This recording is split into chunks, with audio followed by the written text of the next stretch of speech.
What's going on, guys? Your host, your boy, George Mackay, here, pre-recorded as I always do. And as you can see on the screen, you won't be able to hear it on the audio, but as you can see on the screen, if you're watching my YouTube or if you're listening via podcast, I'll let her introduce herself shortly. But I have a very big guest. I'm honored to bring her to Straight Talk Wrestling. Please welcome. Well, you know what? You can see her on the screen, so I'm going to let her introduce herself via audio for the podcast platforms. Go ahead, my dear, introduce yourself. It's Vickie Guerrero. Excuse me! You know, I haven't heard. The crowd goes absolutely insane. Welcome to Straight Talk Wrestling. Thank you so much for the time today. How have you been? How are you? I am great, George. Thank you for having me. After all the technical difficulties, I beat up my computer and it finally worked for me. She was getting pretty cussy, guys. We're gonna limit the swearing right now, but she was getting frustrated. But you know what? We did what everyone else does in these situations. We rebooted the computers, and now we're seeing each other. It's perfect. It's beautiful. Yes.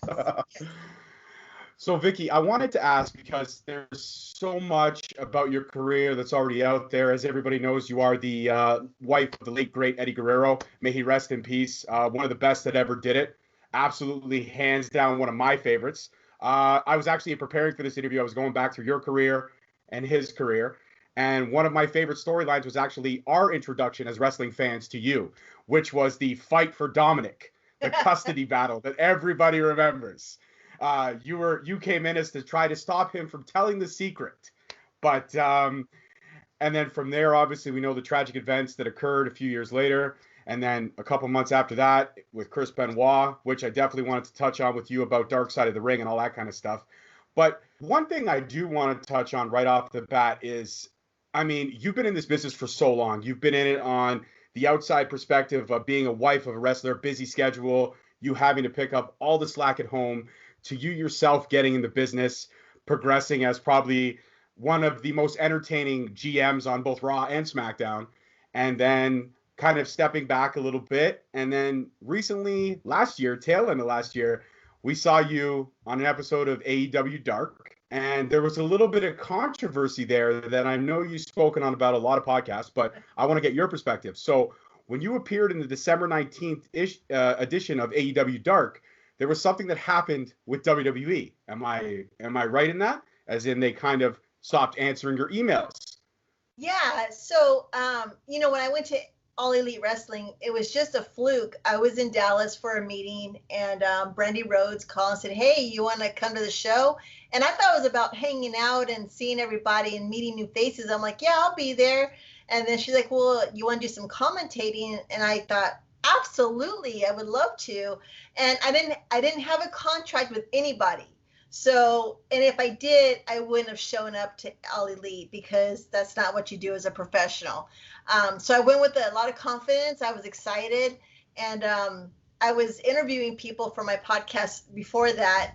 And after I appeared on AEW Dark, I was asking actually one of the superstars if he could be on my show. And he said, "Sure, great. Let me just ask WWE." And I had been trying to ask WWE for a while before I even went to AEW, just for permission to have their superstars on my show. I don't like to go behind anyone's backs. I'm very upfront and forward, and I like to be on the same page as everyone. So if I call a superstar, I know that I would have that promotion's blessing of having that permission to have them on the show. And WWE never reached out to me. They never gave me a confirmation. "Sure, you can have it. You have our blessing." And not that we were on any ill feelings or anything, but they weren't answering me back, and I didn't understand why. But it's not unusual that they don't answer a call either. But anyway, so when I asked a certain superstar, to be on my show, he called me back about a few days later and said, "Hey, well, Mark Carrano from WWE told me to tell you that you're banned from the superstars because you showed up on All Elite." And so I was like, really? And it hurt my feelings, because I've never done anything to them. And George, as being a podcaster, that when you have people on your show, it's about promoting them. It's about making them the highlight and getting their career out there so people can learn more about the superstars. So there was no monetary obligation I was asking from them. I just wanted to interview everyone that I could, because there's a lot of wrestlers out there from all promotions that would give great content. So I got the message loud and clear, and there was a few other people from WWE that I couldn't interview, and I let them know that WWE said that I wasn't allowed to interview them. And I went on my podcast and just gave my own story, because, you know, I gave them almost 20 years between Eddie and I was kind of, you know, pissed off, but then at the same time, I didn't need a hug from them to value my career or what I could do after WWE. So if I interview anyone after WWE, it's because they've been released or they're not active or they're already retired. So I stay away from WWE, and I do not choose to go back to WWE because, you know, it's just, I know the politics and I know you know, how it works over there. And just like in any promotion, you know, I would want to work hand in hand and, you know, give everybody a great interview. But there's a lot of other great content and other promotions to interview wrestlers and other celebrities. And so I'm having a great time. You know, I'm not going to let them, you know, turn out my candle, so to speak, you know. So I'm going full speed ahead, and I wish them well, but I'm on my own now, you know, so all is good. That's fantastic. You know what? The way you're holding your head high, and you're not shitting on them. You're not talking smack about them. You're saying, you know, thank you so much for the 20 years. It's been a great ride, but now I've got a brand, I've got a platform, and I'm going to go do my own thing. And I think where you are benefits you and benefits AEW, because what I hear about AEW, or what I've done my research on, is that not so much is just on-screen talent. There's a lot of on-screen talent that work on their days off. They work backstage. They arrange the bus schedules. They arrange the hotels. So everybody's, even though it is a big company, everybody has another hat to play. Yeah, you're going to go out, you're going to be an on-screen talent, but as soon as you come back, you're going to wipe the sweat off your face. You're going to go and you're going to do your backstage job. And that's great to hear, because when you hear about the machine that is WWE, there's like 30, 40 people that almost have the same job. And you have to run through all these hoops. But it's just like, it seems AEW's kind of cut it down and streamlined it. Okay, you want to talk about your hotel issues? Go see, go see Jungle Boy. You want to talk about your paycheck didn't come through? Go see Cody. You have an issue with your on-screen time? Go see JR, so forth and so on. So in terms of your role with AEW, now you reappeared again on May 27th, and I'm assuming there's going to be a bigger role in the future for you. What are you looking to in terms of when you get in there? What are you looking to kind of get your hands on and kind of pass your knowledge on to when you get in there? Yeah, you know, George, what I want to say is that I don't wish WWE any ill feelings, because they did provide an opportunity for me to have this great legacy, not only for my husband, Eddie, but for my daughter, Shaw, and my son-in-law, Aiden English. So, you know, that was our first family, but we learned shortly after that, you know, the show goes on, so to speak, and that also includes outside of WWE. But what I did see in All Elite Wrestling was just a phenomenal structure of how they do business. I mean, you know, Tony Khan is the owner of All Elite, and then you have Cody and, you know, Brandy and Chris Jericho and Jungle Boy and Matt and Nick Jackson. They are in the hallways, and they are available for all the superstars to be able to talk to them about creative or whatever it is that's going on in the show. And they're not in the office with 20 people in a line waiting to talk to them. They're in catering. They're at the ring. They're in the hallway. And when I saw this, and I saw what a wonderful atmosphere it was, and I'm sure they have their stress and, you know, their ups and downs, but what they show, how these people that are leading the administration and the show, they show everyone that, hey, I'm here for you, and let's talk, and what ideas do you have? And it's very clear that they're letting the superstars have their own creativity, which I think is so amazing. They're not telling each person, you're going to do this and you're this person and that's it. They're saying, okay, you're a character, let's work on this, let's see if it works. If it doesn't, let's try this. But they're letting these young kids and talented guys and women, you know, go out there and explore their limits and their boundaries and what it is that they want to do out there. And I think that's so important for a young wrestler or anyone that's entertainment, that they're able to feel what they're comfortable with. And, you know, from the women to the guys, it's just a fun place to see what they're working on. And even I got to be on a coach's call and to hear the women and to give them advice and see Dustin Rhodes, mentor. I was like, where have you guys been all these years? And they've only been around for a year and a half now. And it's just a delight. And it's such a fun place. And I didn't want to go home after the last, show. I was just like, I want to do this again and again. But I would love to manage, a superstar, as well as if I had to take on other opportunities. Hell yes, I would love to, because this is what this business is about, is sharing knowledge and advice and helping these young kids that have never been in front of a television camera. It's scary for someone that's just debuting. And to have people there behind them and saying, hey, let's work on this, or, I'm there for you. I will watch you and I will let you know what needs to be worked on. Those are the tools that these kids need. And for me to be able to sit there and, watch the women and give them advice and, show them, try it this way, or let's do it this way. That's just such an enlightening experience that I got to see this whole week. And to be part of the pay-per-view for Double or Nothing, I was in the audience, I had a front row seat, and I yelled my head off all night. And it was just a fun show and great talent superstars that are there. It is. It is absolutely one of the best things in the business right now. I mean, here where I live in Canada, we have one of the best indie scenes in all of Ontario.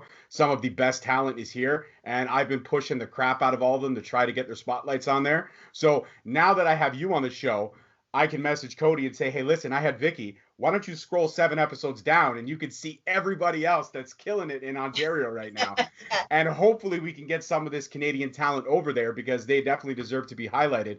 But one thing that you touched on that I do find super amazing is that if you look at how they do business, how they handle everything, the creativity really does shine through. And as we all know, there is a creative stumbling block at the other organization. We're not going to mention them anymore. We're just going to say the other organization. In terms of what you saw this week and mentoring, and you want to manage another superstar, would you prefer, because when you were managing in the other organization, it was a lot of male superstars, a little bit of female, but mostly male. Given the opportunity now that we're in a new era, there is all these wonderful things happening, especially with the women in this business, who I'm a huge advocate of. I'm a very proud girl dad. I have 2 daughters, 10-year-old and a 4-year-old. Good and luck. They are, I know, the 10-year-old's already got the 13-year-old attitude right now. So I know you've been there. I may have to email you for some tips and be like, how did you get through it? Yeah, I'll invoice you. I will gladly pay for the advice that you could pass on to me in the parenting side of things. Awesome. But in terms of, like, again, this amazing evolution of females in this business and how strong and vocal and really equally they are with the men in this business, would you, if you had the opportunity to kind of manage and mentor a female talent, I have an idea in my head, but I'm just curious, out of the AEW roster, who would you like to kind of take under your wing if given the opportunity? Oh gosh, there's a lot of babies in AEW, and also there's heels too. If you ask me for a woman, I think, I love Nyla Rose. I think she's just an amazing monster, or the beast, as she calls herself. And I just see that, the strength these women have, and to be able to manage one of them would be pretty cool. They do have a lot of women managers, for a lot of the guys on the show, which I think is so great, because they kind of work together in their own storylines. As far as a guy, I play the cougar, and I would love to, of course, pick any cute guy that's there, and then hunt and prowl for them for that championship, whatever they want. That's the genius of my characters. I can be a general manager, a manager, or a cougar, and use all those roles into one guy. I think of Sammy Guevara. I think when I worked with them for the Inner Circle, Chris Jericho doesn't need me. Santino and Ortiz and Jack Hagar, I worked with Jack, in WWE, but those guys don't need me because they're pretty forceful. But you get a little boy like Sammy, and I could tear him up emotionally to where, I think it'd be a fun storyline. But, we'll see what happens, because there's a lot of great coaches like Jerry Lynn, and they got Cody and Dustin Rhodes, and, You know, you have the Gunn, you know, Billy Gunn there. They have some great ideas, and Tony Khan is just like he's a fan, and he loves working. It's like not even work for him, but he's like in this big circus there that he just gets so excited when he sees storylines and the show's getting ready to start. He's just jumping all around and getting all excited. So of course the energy, you know, flows. But whoever they put me with, whether it's even behind the scenes or in front of the camera, I would be honored to be part of that team. Yeah, I think you would fit in there well, and I could see what the great thing is that there's a complementary balance of both the veterans, the old school talent, but they let the new school talent flourish, which is something the other organization doesn't really let happen too often. And that's one of the reasons I'm such a fan, is because it's got that indie feel, it's got that little bit of that indie, that raw and realism, but it's got the flair and the pop of the bigger organizations. And it's something great for fans. It kind of became a rejuvenization because we were so bored, stagnant, other than what was going on in our own backyards with the indie scenes that we all have. It was boring. And then all of a sudden this whole thing came up and everyone's like, there's not a competition. There is a competition. Maybe there might be a competition. We're not really sure. But whatever the case may be, what AEW is doing and what the NXT brand is doing is just, it's fantastic for wrestling fans in general. And Yeah. that's the great thing about it all. Competition is healthy for everybody.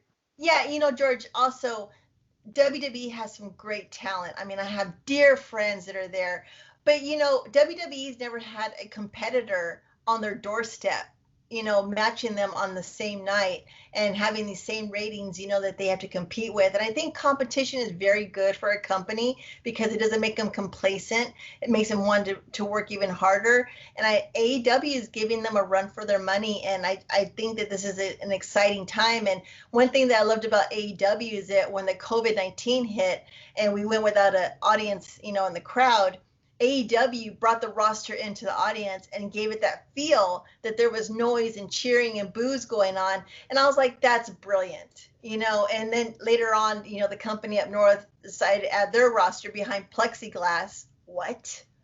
You know, I'm like, really, guys? You know, but to each his own. But I was really proud how Tony just thinks of that creativity and whoever it was, you know, to bring the roster in, and that roster still gets TV time. So everyone's getting TV time and that exposure. And I just think that was brilliant on their part.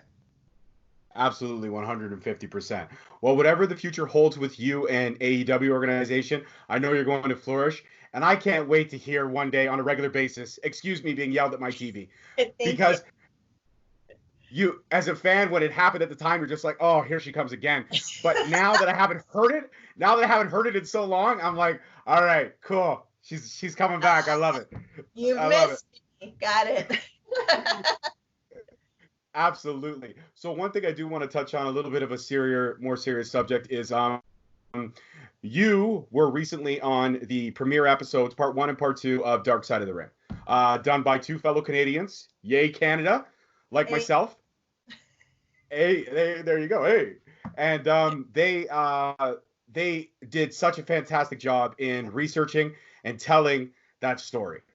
And to see you, the best part about the whole episode itself was even understanding the story and getting the full picture now, but hearing your side of stuff. And when you pulled out the scrapbook with the pictures of Chris and Nancy, and you seemed to get a little bit emotional, and rightfully so, of course, because they were your friends and you missed them every day. And despite what may have happened, I mean, from a wrestling fan perspective, he was still one of the greats of all time. Personal wise, definitely some issues there. But talk to me about the whole process of having to re-go through all that to share with us the stories that had happened that we all didn't really know about. How hard was that process to get back into? You know, that's really interesting you said that, because, you know, they wanted to combine the history of Eddie and Chris's friendship. And, you know, I thought this was all about Chris Benoit. So I thought, oh, this is a piece of cake, you know, and Chris was my friend. Nancy was like my sister. And to go back and relive life with Eddie was really emotional. They were planning on a 3-hour interview, and it took up almost 7 hours for me to get through it. So it's something that's very bittersweet, because it feels like yesterday Eddie has passed. You know, it doesn't seem real at times. But this was this is done so well. And my nephew Chavo Jr. was, part of this too. And Evan Husney was just incredible to kind of direct me in how he wanted this to go. And it wasn't about, putting Eddie in a dark light, but he wanted to hear what life was really like, because him and Chris, shared a lot of things that were the same demons, and things of, the drinking and the pills and stuff. And so to be able to, I loved Eddie with all my heart, and he was my husband. I was very proud of the superstar he was, and he worked hard at his craft. But when it was dark days, there were dark days, and Nancy was always there for me. And so, what hurts me is that when Chris passed away, so did Nancy, and I was never returning that love back to her of how much support she gave me. It was a very bittersweet project, and we never knew how it was going to turn out, from all the, Evan wanted to see all the pictures, Chris and Nancy and the wedding. You don't realize how much history you have with someone until they're gone, and that's the sad part. And Chris was such the legend in the wrestling industry that it's very hard for me to say I can't erase him from my life, because he made a legacy in the wrestling industry. But then he was also like my brother. I mean, he had Eddie's back, and he'd come over, when they were in town in Florida, and him, Nancy, and Daniel would be there with David, and we'd have these weekends that were family weekends. And it was just very somber to realize how much time you spend with someone, and then once they're gone, you can't take it back and say, gosh, I wish I could have done this over again. But it was a very interesting project, and how they get everyone's output, and how they felt about, different members that, different members of the family, and how they got to just relay with how they felt about Chris and Nancy. It was done really well, and to see Nancy's sister be able to, reunite with David, how incredible was that? And, Chris Jericho did a lot of that, getting everyone together. So there's a lot of people that took part in this big project, and they did really well. Absolutely. It was hard to watch as a fan, but it's something that shed a lot of light on that I think everybody needed to know. Not so much even the way all the events transpired, but what was happening inside his head and all that kind of stuff, bringing all those things to light. And we understand and we miss. And one question that I wasn't sure if I should ask, but I feel like you and I we've got a good rapport now, is the Hall of Fame question's kind of been a hot topic. Some people want to talk about it, some people don't. In terms of it being a Hall of Wrestling Fame, and Chris being a wrestler, also he had his personal life, yes, and the way things ended, horrible tragedy, 100%. Do you feel, though, from the point of a wrestling perspective, that he should be in the Hall of Fame to be remembered for what he did in the ring? Absolutely. I think he deserves that without any question. Also, Nancy deserves to be in the Hall of Fame. With WWE always wanting to, save their face from being political or getting outlash from the fans or the community, they were sure okay to make money with Chris, all the money he made for WWE, and Nancy put in her work too, with all the work that she did.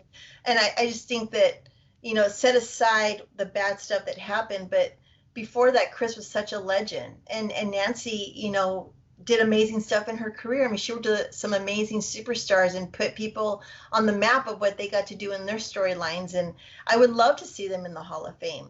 And maybe if it's not WWE's, some Hall of Fame that would recognize the work that they did, because, by the medical studies that they showed of Chris, Chris's brain, he didn't ask for those injuries in his brain. Who would want to even think that something was going on in his head like that? And if I would have known that, and if I would have known those same effects that Eddie was going through, that forgetting, and he was not being able to remember dates and important, things that were going on in his calendar, I wish I would have known those signs, because I'd have been like, man, was Eddie's brain like that too? Because Eddie took those chair shots. I mean, he put his body on the line just like Chris did. And so it makes me upset that I wish we knew more about it back then, about, the concussions and the brain damage from the chair shots and hitting their heads. I wish I would have known that, because, I wish I could have saved Chris and Eddie from all those injuries, you know, and stopped, you know, those crazy moves that they did, you know, that caused them to have those damages later on in life. Yeah, it's an unfortunate thing, but it's kind of it takes situations like that to happen for people to start paying attention, being like, okay, maybe there is something behind the scene. So the one good thing we could say that did come out of this is that it has opened the doors to so much more concussion protocol in the sports entertainment business, which is a lot of times we didn't have that. And it's opened a lot of doors, and it's given longevity to careers, and there's been ways to implement procedures and policies, which, I mean, I guess out of everything that tragically happened, that's the one good thing we could say that did happen, was that policies and procedures were put into place. And I miss both Eddie and Chris every day. You know, sometimes I sit, I'll just be like, because I'm a truck dispatcher in my regular job. I'm an essential worker right now during this COVID-19. And sometimes, because I try not to swear at work. I do swear, but I try not to swear at work. But sometimes I'll just look up, and I've got an old Latino heat shirt that I'm not currently wearing right now. It's in the wash. I tried to get it ready for this, but I couldn't. It's okay, George. It's all right. I saw it. And I was sitting there going, sometimes I'll just look up and be like, orale. And I'll just say orale because that's what he used to say. And that's just a way for me to release and be like, all right, Eddie's with me. I got this. Let's get this finished so I can go home to my family. And that's the kind of memories that I share with him. A couple more questions and then we'll wrap it up, because I do know you have a life that you want to live. And I don't want to take up any more of your time. Don't worry. I appreciate you. Go ahead. All right. And in terms of the storylines that you did in WWE, again, one of my favorite storylines has to be definitely with the fellow Canadian Edge. That was all great fun that you guys did. And then we, you know, again, one of my other all-time favorites, Triple H spoils the wedding party by showing you that, hey, Edge was kind of screwing around on you a little bit with Alicia Fox and all this kind of stuff. That's my personal, damn it. That's my personal favorite. But in terms of all the storylines that you've done and all the people that you've worked with, even from, you know, again, the custody of Dominic down to the very end before you got fired by Stephanie McMahon on camera, what was the one storyline you had the most fun with, in your opinion, through your time at WWE? Oh my gosh. You know, because every night was great because it wasn't work. It was just like, it was a big playground that I didn't know what was going to happen that night. I think I'd have to give all my props to the Edge, you know, storyline, because Edge was so good to me, where I was green. I mean, he's the one who taught me how to be comfortable in the ring and where the cameras are. And he taught me so much of the psychological parts of the match and why things happen here and there. You know, but with Edge, it was so much fun because that's where I got involved with Undertaker. And I was the only female that got tombstoned by Undertaker. And so, you know, being in a coffin and, you know, Edge going crazy. And we had this scene where I was in the wheelchair and he took me all over the arena, and the stunt people at WWE had like these ramps and everything just gigged up to where Edge had all these like fun things to take me and, you know, run over me. I mean, we just laughed at the end of the night. And so I think to know that he could laugh with me and enjoy what he was doing, because George, these guys are superstars and legends. I mean, this is Edge. He was like one of the cute guys I used to watch when I was married to Eddie. I'd be like, God, this guy is gorgeous. You know? And then to know that him and Eddie worked together, and then I was going to work with him, like the stress on me was like, I don't want to insult these guys because they're professionals. I mean, they're experts at their craft. And for him to take me under his wing and have patience and to really have fun. And they let us have a lot of creativity, which was, it was known back then because we didn't have sponsors saying, oh, you can't hit a girl, she can't hit you. And I was okay with that because, you know, I got to beat up Edge, Edge got to beat up me. And those were fun days, you know, when there was no, you know, limitations in the ring.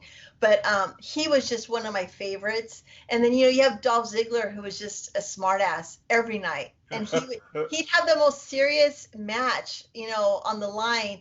And he'd be cutting jokes at me in the corner. I'm like, are you kidding me right now? Like, are you really cutting a joke? You know, so it was, and like, cool. You know, I mean, they were just fun storylines. And to work with the McMahons, like, to have these 2-page dialogue promos with them, I mean, I was on my game. Like, I made sure that I had everything memorized, and I had timing, and I was doing my best, because I would just sit back and had to pinch myself because I was having a great time at work. Not a lot of people could say that 100%, especially depending on which jobs they're working at. But Yeah. you were blessed enough to say that. And my final question, I think this is a big one too, because it's interesting to get your perspective on this. In the evolution of women in the business, like we've talked about, there have been great gains. One being what Impact Wrestling is doing with Tessa Blanchard as their world heavyweight champion. That's a big move. That's a huge barrier broken for sure. We see what NXT and WWE is doing over there for sure. Now it looks like Charlotte Flair, after dropping the title just actually last night to Io Shirai in that triple threat match, looks like she may be going the same route as Tessa Blanchard, which is going after a heavyweight championship. Do I think it's a good idea? Absolutely. Do I think that they're riding the coattails and trying to take credit from Impact? 150%. But in terms of in seeing that, could you have imagined a woman helming a company 10, 15 years ago? I mean, it should have happened with China, but it didn't. And we all know the history there. China was the first Intercontinental Champion, female, and she probably could have went on to be a World Heavyweight Champion had unfortunate circumstances not gone her way. And that's another one I advocate for all the time. I feel she should be in the Hall of Fame, not through DX, by herself. By herself. I agree. As the 9th wonder in the world. But do you, in seeing this step of evolution, could you have imagined something like that 10 years ago? Like if you and I were having this conversation 10 years ago, could you have imagined a female representing a company as the world heavyweight champion? No. You know, what's funny is that when I started in WWE, you know, these women would have these chances. If they say, oh, you know, you guys have a match tonight. And these women, you know, Jillian Hall and Michelle McCool and Crystal Marshall and, I mean, Mickie James, they would work at this match all day. And you would see them working so hard and perfecting it. And then by the time they got to Gorilla and it was showtime, their match went from 10 minutes to 2 minutes to even getting ready to go on Gorilla. And they'd say, hey, we cut your match because the guys need some longer time. And to see the frustration and how they got depressed because they were so bummed out because they didn't get to go out for the night was really heartbreaking to see, because that's what they're there for, is to wrestle. They love to wrestle. And to see that they weren't thought of as wrestlers, they were thought of as TNA and eye candy for the guys. And that's all they were known for, was these pillow fights and, you know, the bikini bashes. And, you know, they were beautiful women, but they were only seen as that and not for the talent that they had inside to be able to wrestle a good match. And so to see the evolution of these women get more TV time, and it's sad because the women there before now would have loved that opportunity to have those big matches and even a main event match at WrestleMania, and, you know, to even be on Raw in a main event. Now it's common. You see women everywhere, and I'm really happy for them. But I think back to those, you know, girls when it was 2006 or 2009 or 10, where they just struggled, and it was just all about bikinis and sexy lingerie, and they were about so much more, you know. And it's sad, but, you know, to see where the women are now, you know, I'm proud of them. And, you know, to know that I was before them and I kind of built a little bit of that, you know, that work, you know, to make them to have their own TV time. I think it's a pretty great time for women right now in the wrestling industry. It absolutely is. It's also a great time for fans like me who are proud girl dads, because both of my daughters are fans just like me, and they watch with me. And I got to tell you, when we watched Tessa Blanchard win that title from Sally Canahan, I was in tears. My wife was in tears, and my 10-year-old daughter was in tears. And she looked at me and she said, Dad, you know, we can do this. And I told her, that's right. Anybody could do anything if you have the passion and the drive to succeed. And that leads to my absolute final question. But before I ask my final question, I do want to take this opportunity to thank Miss Vickie Guerrero for being on the show today and officially let you know that you are now a member of the Straight Talk family. You have my Skype ID. I have yours. Yes. Anytime you want to come back on the show, or if you want to have me on the Excuse Me podcast, I would absolutely 150% love that. I would love that. Yeah, let's do it. All right, perfect. So my final question, if there's a young fan out there that's listening to this, knowing your history, knowing how much you were in the business, whether it be behind the scenes to on camera to now podcast, sharing your wisdom and legacy, if there's a fan out there that's listening and wants to kind of get into the business the same kind of way you did, with being the lost art of management, the lost art of valets, which is starting to resurge now, what would you pass on advice-wise to that young fan, male or female? Well, first, my advice would be that whatever character you want to develop within yourself, make sure that it's you that's happy with it and not some writer or someone else is telling you who to be. And believe in that character and research the character and know who your friends are, know who your enemies are, what makes you mad, what makes you, happy.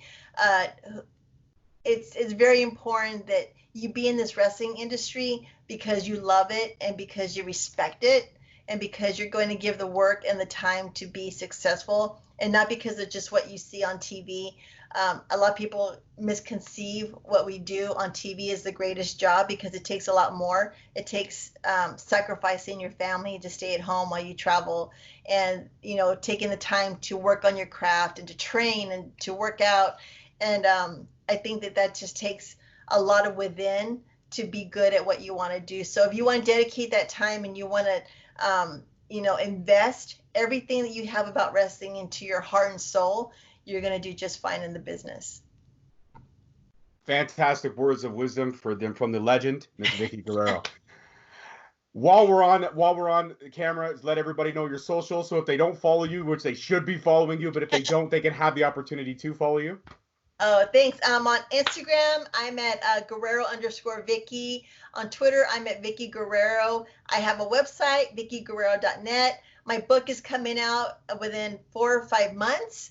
It's a life of Eddie and a life after Eddie, being a WWE superstar. And I'm on Rave VIP. You can do a live Skype session with me. And yeah, guys, thank y'all for all your support. And if there's anything I missed, you'll find me. You absolutely will. And while I'm on camera, please also follow me _ Straight Talk, Instagram Straight Talk Wrestling, Facebook Straight Talk Wrestling. And, hopefully I get a follow for Vickie Guerrero. That would be pretty sweet, right, guys? It would be pretty huge, pretty huge. I hear you, George. Okay? Thank you. Thank you very much. Ms. Guerrero, thank you so much for the time. Thank you so much for the conversation. I'm so honored to now consider you a friend and a colleague, and I can't wait till we can do this again. You're an absolute pleasure. And one more time, please, if you can you just say excuse me one more time? Excuse me! And with that, guys, this video cast is in the session. Don't forget to enjoy the audio on iTunes, Google, all that good stuff. Vickie Guerrero, take care. Enjoy your evening. Thank you so much for being on Straight Talk Wrestling today. Bye, Vickie. Peace out, guys. Thank you for listening. Tune in next week for another episode on Spreaker, Stitcher, Spotify, iTunes, Google Play, and iHeartRadio. Also follow us on Facebook at Straight Talk Wrestling, on Instagram at Straight Talk Wrestling, and on Twitter at _Straight Talk. And for all our merchandise, you can search us on ProWrestlingTees.com.